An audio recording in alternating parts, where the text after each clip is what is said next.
If us sensitive creatives can just cultivate resilience, if we can just keep going when something flops or isn't received well, or maybe there's total crickets, that's the hardest. If we can do that, we can do anything. So listen to this. Nobody tells this to people who are beginners. All of us who do creative work, we get into it because we have good taste. But there is this gap. For the first couple of years we make stuff, it's just not that good. It's trying to be good. It has potential, but it's not. But your taste, the thing that got you into the game, is still killer. And your taste is why your work disappoints you. A lot of people never get past this phase, they quit. Most people I know who do interesting creative work went through years of this. We know our work doesn't have this special thing that we want it to have. We all go through this. And if you're just starting out or you're still in this phase, you gotta know it's normal. And the most important thing you can do is a lot of work.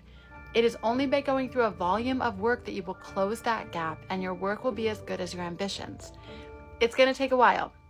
It's normal to take a while. You've just gotta fight your way through. So I started learning the ukulele last month.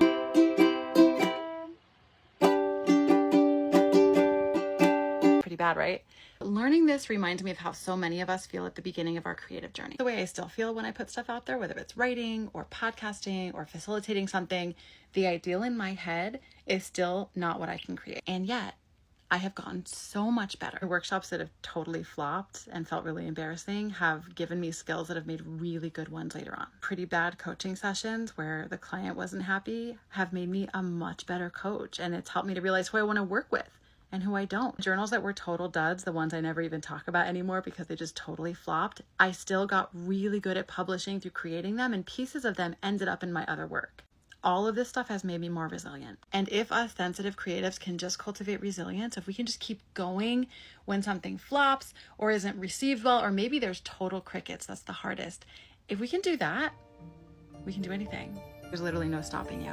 So I just want to invite you to start closing the gap, to just get started on that thing, or maybe keep going with that thing. Go make some really shitty art. Write a goofy blog that totally makes you cringe in 5 years. Start a business that fails and then start another one from the ashes of that one. Hear what you're working on, even if it's not that great yet, even if you know it could be better, even if you've seen a million people do it way better and you have this ideal in your head and it doesn't match that yet. Just share it anyway. Just let life be your workshop. When you see something or someone that's way better than you and doing that thing you want to do, but doing it a lot better, just remind yourself, you're closing the gap. You're creating your body of work, and then just keep going.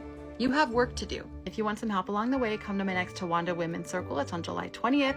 I'll help you chip away at all those limiting stories that are keeping you down and keeping you hidden, and reveal the main character, heroine of your own story that's been there all along. She's the one that creates whatever she wants because she knows that the goodness of it is not the point. The person she's becoming along the way is the point. The hero of her own story. Promise not to teach you ukulele unless you really want me to. See you there.